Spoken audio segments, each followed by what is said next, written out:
Madame, Monsieur, bonsoir. Tout juste 18h30 sur Al-Oula, c'est l'heure de la première édition d'information. Je vous propose à présent les principaux titres.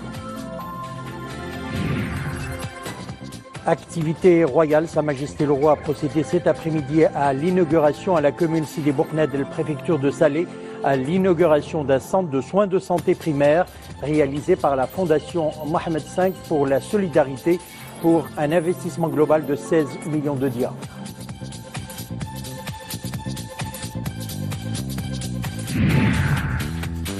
Communiqué du cabinet royal, entretien téléphonique entre Sa Majesté le Roi et le président palestinien suite aux informations faisant état d'une possible annonce par les États-Unis d'une reconnaissance de Jérusalem comme capitale d'Israël et le transfert de l'ambassade américaine vers la ville sainte. Sachez également que Sa Majesté le Roi Mohamed VI a adressé un message au président des États-Unis, Donald Trump. La 13e session de la réunion de haut niveau Maroc-Portugal s'est tenue aujourd'hui à Rabat, rencontre co-présidée par le chef du gouvernement et le Premier ministre portugais. 12 accords de coopération ont été signés. Sachez également que le Forum économique Maroc-Portugal s'est ouvert ce mardi entre opérateurs économiques des deux pays.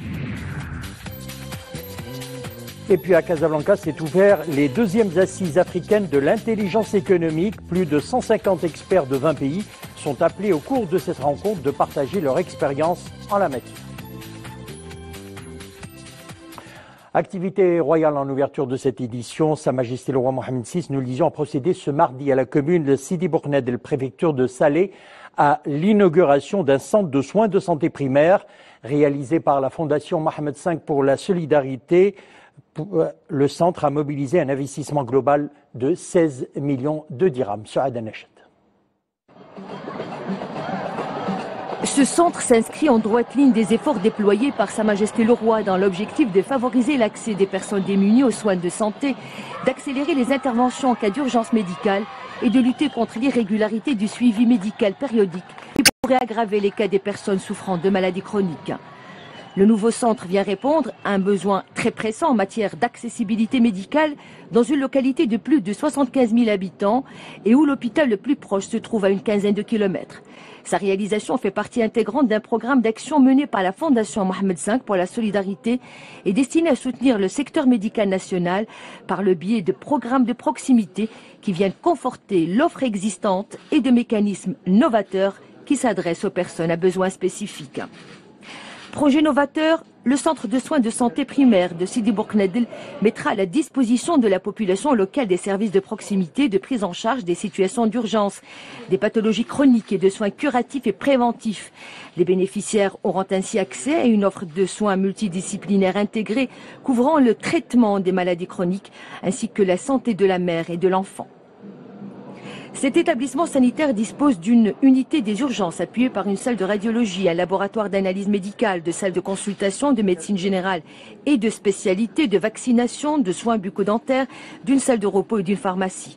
Il comprend également une maison d'accouchement avec des salles de consultation gynéco-obstétrique, des expectantes de naissance, de soins pour nouveau-nés ainsi que de 2 chambres d'hospitalisation. Les femmes peuvent aussi bénéficier de séances de sensibilisation et de programmes de planification familiale et de la santé reproductive. Un appui psychologique combiné à un service de sensibilisation sera également assuré pour la promotion des bonnes pratiques de santé et d'hygiène. Une ambulance est mise à la disposition du centre de soins de santé primaire de Sidi Bourknad pour l'évacuation des cas urgents et compliqués vers le centre hospitalier provincial ou le centre hospitalier universitaire le plus proche. Le centre, dont les travaux de construction ont été lancés par le souverain le 10 juin 2016, procède de la volonté royale visant le renforcement de l'offre sanitaire par la mise en place d'une prestation médicale de proximité et de qualité qui répond aux besoins des citoyens. Le centre vient s'ajouter aux différentes actions menées par la Fondation au niveau de la région de Rabat-Salé-Kénitra, donnant ainsi la pleine mesure de son engagement multiforme et diversifié en faveur du bien-être et de la prospérité des populations démunies.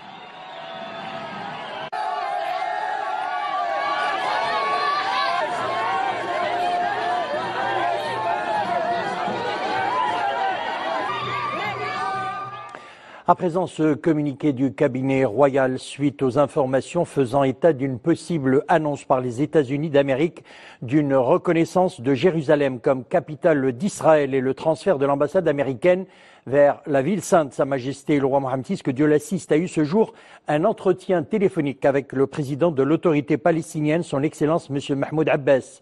À cette occasion, Sa Majesté le roi, en tant que souverain du Royaume du Maroc, Amir Mouminin et président du comité Al-Quds, issu de l'Organisation de la coopération islamique, a réitéré la solidarité forte et constante du Royaume avec le peuple palestinien frère dans la défense de sa cause juste et de ses droits légitimes, notamment concernant le statut d'Al-Quds Sharif.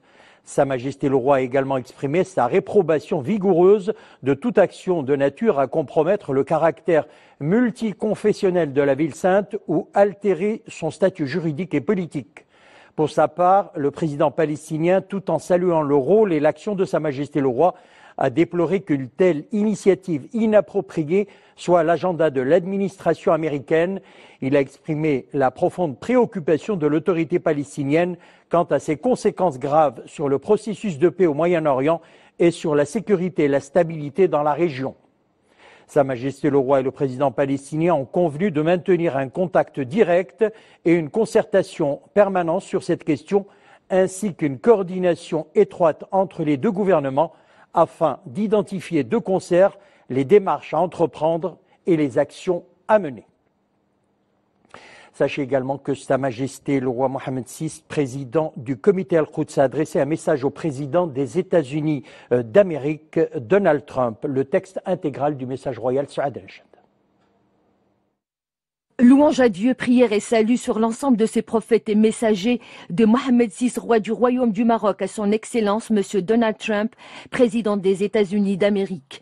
Excellence Monsieur le Président, il m'est agréable de m'adresser à vous aujourd'hui en ma qualité de président du comité Al-Quds, issu de l'Organisation de la coopération islamique qui compte 57 États représentant plus d'1 milliard de citoyens. Je voudrais faire part à votre Excellence de ma profonde préoccupation personnelle, ainsi que la grande inquiétude ressentie par les États et les peuples arabes et musulmans suite aux informations récurrentes sur l'intention de votre administration de reconnaître Al-Quds comme capitale d'Israël et d'y transférer l'ambassade des États-Unis. Vous n'êtes pas sans savoir, Excellence, l'extrême importance que revêt la ville d'Al-Quds, non seulement pour les parties au conflit, mais également pour les fidèles des trois religions célestes.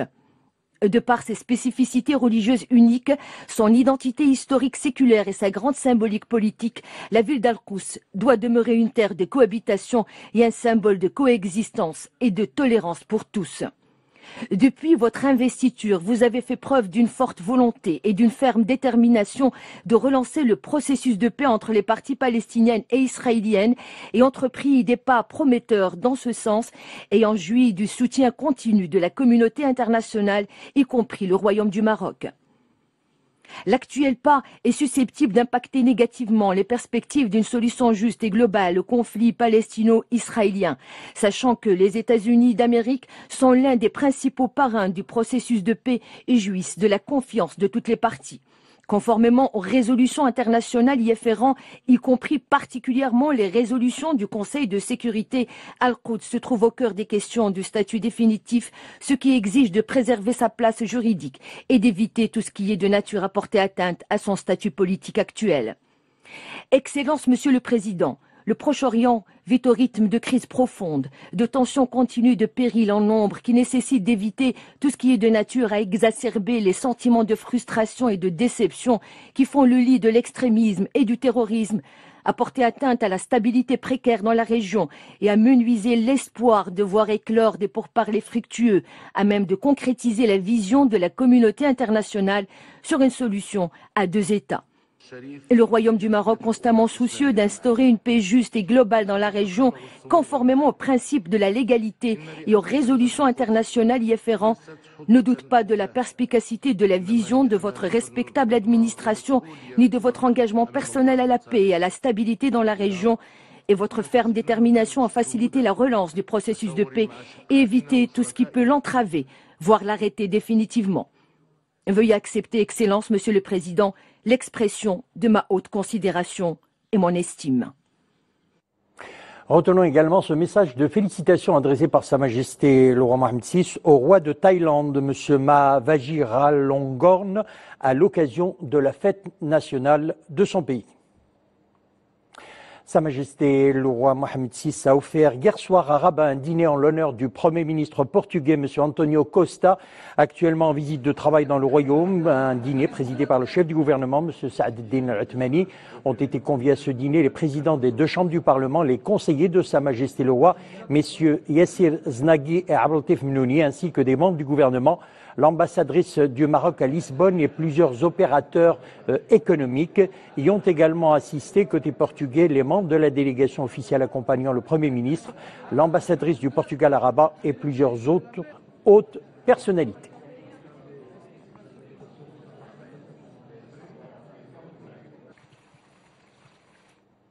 Et justement, le Maroc et le Portugal résolument engagés pour la consolidation de leur coopération bilatérale. Le chef du gouvernement Saad Al-Othmani et le Premier ministre portugais Antonio Costa ont coprésidé à Rabat les travaux de la 13e session de la réunion de haut niveau Maroc-Portugal. Les deux pays ont procédé à cette occasion à la signature de 12 accords de coopération couvrant plusieurs domaines stratégiques, notamment économiques, énergétiques et culturels. Houdam Sahel et Mounia Marouche. Le Portugal est un partenaire stratégique du Maroc. Les deux parties gagneraient à renforcer leurs liens économiques. Pour ce faire, ils privilégient l'investissement dans des secteurs porteurs. Dans cette optique, 12 accords de coopération ont été signés dans plusieurs domaines. L'automobile, le textile, l'industrie et les énergies renouvelables. Non mais CIS, c'est une grande référence, pas seulement en Afrique, mais aussi en Europe. Et sa présence a valorisé beaucoup ce sommet entre l'Union européenne et l'Union africaine. Et notre partenariat entre le Portugal et le Maroc, c'est pas seulement un partenariat pour les relations bilatérales, mais aussi ce qu'on peut faire ensemble et ce qu'on fait déjà ensemble dans le continent africain, mais aussi en Europe. Les relations liant le Maroc et le Portugal ne se limitent pas uniquement au volet économique et commercial. Elles s'élargissent à des questions d'intérêt commun dans les domaines de l'immigration, la sécurité et la lutte contre le terrorisme, des défis majeurs dans le contexte actuel.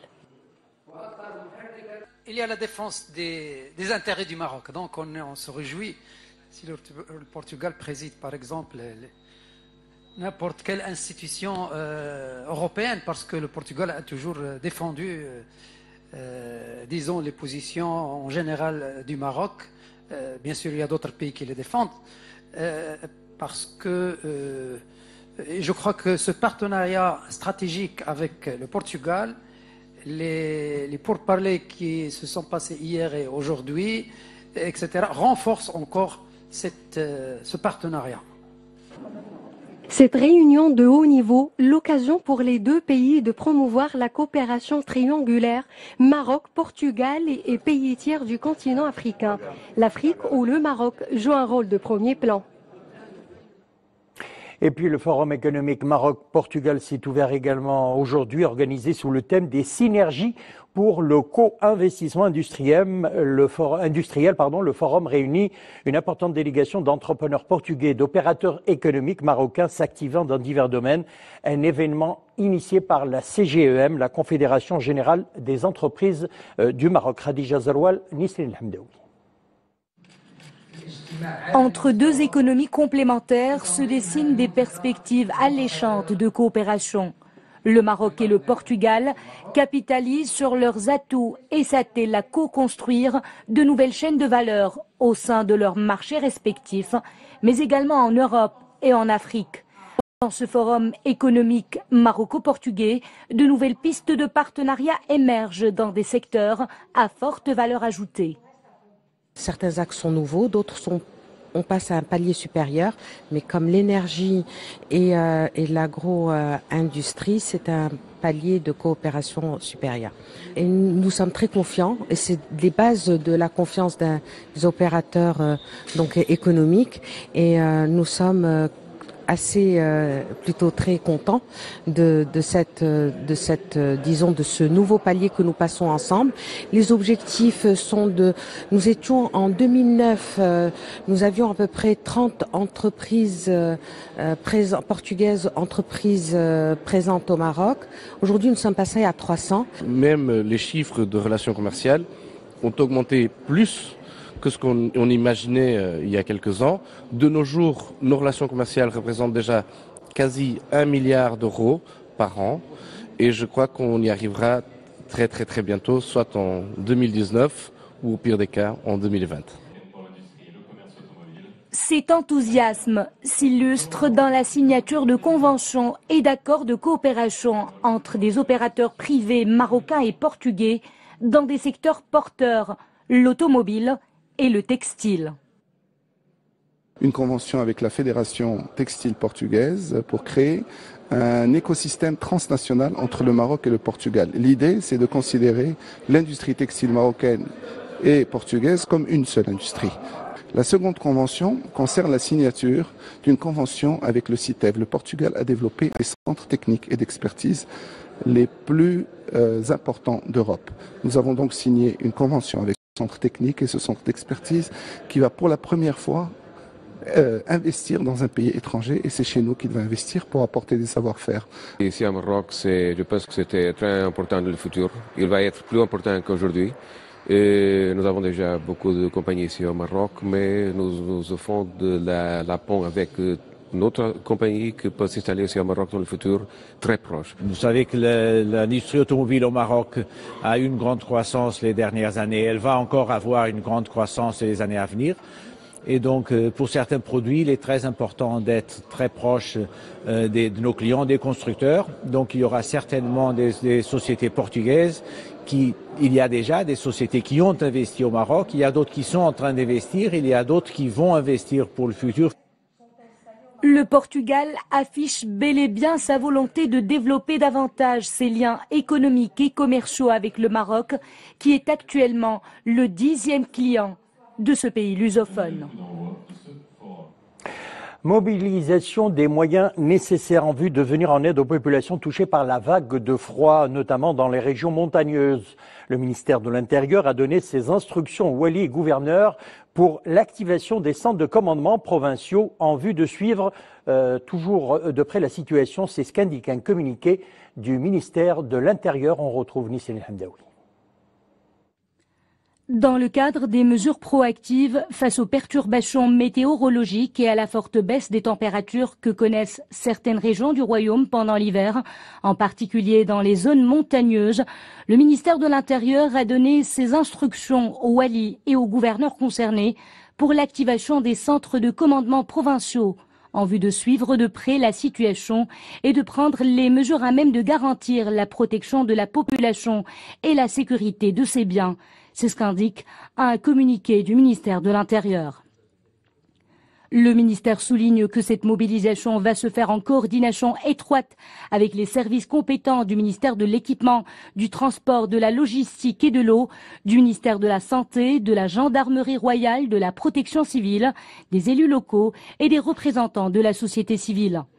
Les autorités locales ont été également invitées à accorder l'attention nécessaire aux couches fragiles, notamment les personnes sans abri, et à prendre toutes les dispositions nécessaires selon une approche participative avec tous les intervenants pour venir en aide à ces couches et leur garantir l'hébergement, l'alimentation et les soins médicaux.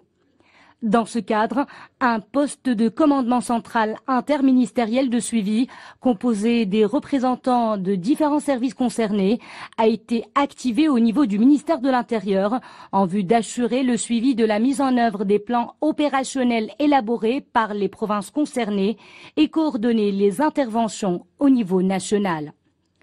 Le poste de commandement central et les postes de commandement provinciaux resteront mobilisés en vue de suivre constamment l'évolution de la situation et de prendre les mesures nécessaires pour apporter l'aide et le soutien aux populations. Dossier terrorisme à présent dans le cadre de la coopération sécuritaire entre les services marocains et leur homologue espagnol dans le domaine de la lutte contre le terrorisme. Le Bureau central d'investigation judiciaire relevant de la Direction générale de la surveillance du territoire national a procédé à l'arrestation aujourd'hui d'un élément partisan de l'organisation dite État islamique s'activant dans la ville de Tanger. En concomitance avec cette opération sécuritaire, les services de sécurité espagnols ont interpellé 3 autres éléments en relation avec le mis en cause arrêté à Tanger, indique un communiqué du ministère de l'Intérieur, précisant qu'il s'agit d'un Marocain naturalisé espagnol résidant dans la banlieue de Madrid et de 2 autres Marocains établis dans la région de Gérone, formellement impliqués dans la captation et l'embrigadement de volontaires pour le djihad dans les rangs de Daesh. Les investigations ont également relevé que les mis en cause sont aussi impliqués dans la propagande et la glorification des crimes barbares commis par les combattants de Daesh et l'incitation à mener des opérations terroristes dans les zones hors contrôle de l'organisation terroriste. Les mises en cause, ou plutôt le mis en cause sera déféré devant la justice une fois achevée l'enquête qui se déroule sous la supervision du parquet compétent, ajoute le communiqué du ministère de l'Intérieur. La rencontre s'adresse aux acteurs de l'intelligence économique en Afrique et en Europe, aux professionnels souhaitant développer leurs activités autour de l'information sur le continent africain. Les 2e assises africaines de l'intelligence économique se sont ouvertes aujourd'hui au Technoparc de Casablanca. Plus de 150 experts de 20 pays sont appelés au cours de cette rencontre à partager leur expérience en la matière. Sarah Katir. Et de 2 pour les assises africaines de l'intelligence économique. L'événement offre l'opportunité à l'ensemble de la communauté africaine de l'intelligence économique de se rencontrer à Casablanca et de partager les différentes expériences nationales à travers de nombreuses conférences suivies d'échanges et de débats fructueux. L'entreprise aujourd'hui, dans son bilan, il n'y a pas tout ce qui est connaissance, relationnel, réseau d'influence, collecte d'informations. C'est un patrimoine immatériel qui existe aujourd'hui et qui nécessite d'être organisé, structuré. C'est pour cela que l'intelligence économique aujourd'hui est là, pour apporter de l'information aux entreprises, notamment marocaines et africaines, pour faire du co-investissement en Afrique. Et de ces assises, il en ressort que l'intelligence économique africaine est marquée par quelques spécificités, dont l'importance des réseaux humains avec des informations souvent orales et l'accès souvent difficile aux moyens de communication. L'intelligence économique, ça consiste à comprendre l'univers économique dans lequel se construit une entreprise, dans lequel se développe une économie. Et dans un continent comme l'Afrique et dans un pays comme le Maroc qui a manifesté, et ça a été largement souligné aujourd'hui, une très brillante et très efficace politique africaine, il est absolument essentiel d'intégrer cette dimension de l'économie de la connaissance dans la croissance. Tous les gouvernements africains, aujourd'hui, ont intérêt à accompagner tous les acteurs et initiateurs de l'intelligence économique dans leur pays. Parce que il est apparu évident qu'il se trouve être un véritable levier stratégique pour accompagner le développement économique et social du pays. Les participants à cet événement ont convenu de la nécessité de produire et de diffuser de la connaissance et de poursuivre l'élan de ces assises tout au long de l'année. On passe à présent à l'actualité internationale. Le 38e sommet du Conseil de coopération du Golfe s'est ouvert à Koweït avec l'espoir de surmonter la crise actuelle du Golfe. L'émir du Qatar, Cheikh Tamim Ben Hamad Al Thani, prend part au sommet aux côtés des autres chefs d'État. Lors de la réunion préparatoire des ministres des Affaires étrangères du sommet du CCG, le ministre koweïtien des Affaires étrangères avait souligné que le CCG est un projet qui reflète la volonté de ses membres à construire un cadre unique, fort et indépendant et développé au service des intérêts des peuples de la région. On reste dans la région au Yémen.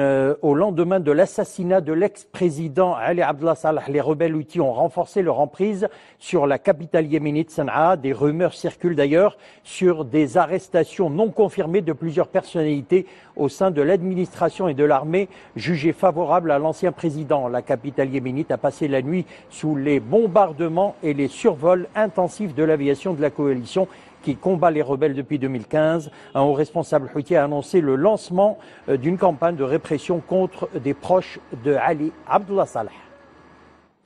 Le président américain reporte sa décision de déplacement de l'ambassade américaine en Israël de Tel Aviv à El-Quds. Le président américain a d'ailleurs appelé le président palestinien Mahmoud Abbas à ce sujet. Donald Trump a informé Mahmoud Abbas de son intention de transférer l'ambassade des États-Unis de Tel Aviv à El-Quds. C'est ce qu'a affirmé la présidence palestinienne après l'entretien téléphonique entre les deux dirigeants. Mahmoud Abbas a mis en garde Trump contre les conséquences dangereuses d'une telle décision. Sur un autre sujet, la Cour suprême des États-Unis donne son feu vert pour l'application dans sa totalité du décret migratoire de Donald Trump. Une victoire pour le président américain qui défendait cette mesure controversée au nom de la lutte contre le terrorisme. Ses détracteurs et les juges ayant successivement bloqué leur application lui reprochent de cibler sans raison et de façon discriminatoire des dizaines de millions de musulmans. Le texte interdit de façon permanente le franchissement des frontières américaines aux ressortissants de 7 pays, Yémen, Syrie, Liban, Iran, Somalie, Corée du Nord et Tchad. Retour chez nous, elle propose le live streaming de 7 chaînes de télévision et 15 chaînes radio nationales et régionales. SNRTlive.EMA, une application éditée par la Société nationale de radiodiffusion de télévision. Elle est disponible sur smartphone, tablette, smart TV et sur le web. Sarah Katir. SNRT Live est classé numéro 1 en tant qu'application marocaine en novembre 2017. Le service de live streaming permettant de regarder et d'écouter en direct les programmes télé et radio de la SNRT à n'importe quel moment et partout dans le monde a connu une évolution constante durant les derniers 3 mois. Il s'agit d'une solution multi-écran, donc qui est dans une logique de proximité. D'ailleurs, on a pu toucher justement une population jeune. Et notamment, vous avez quand même 40% des utilisateurs qui proviennent de l'étranger. Donc en fait, il s'agit des Marocains résidant à l'étranger. Donc ça contribue justement à consolider ce lien avec leur pays.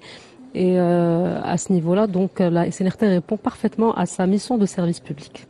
L'application compte près de 702 000 installations depuis son lancement, dont 90% sur Android.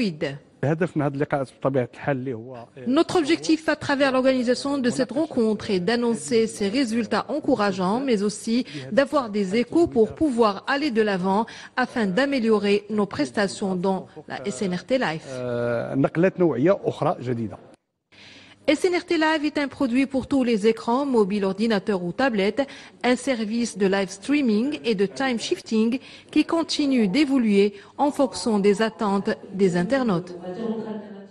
Voilà, pour nous suivre, je vous rappelle l'adresse snrtlive.ma.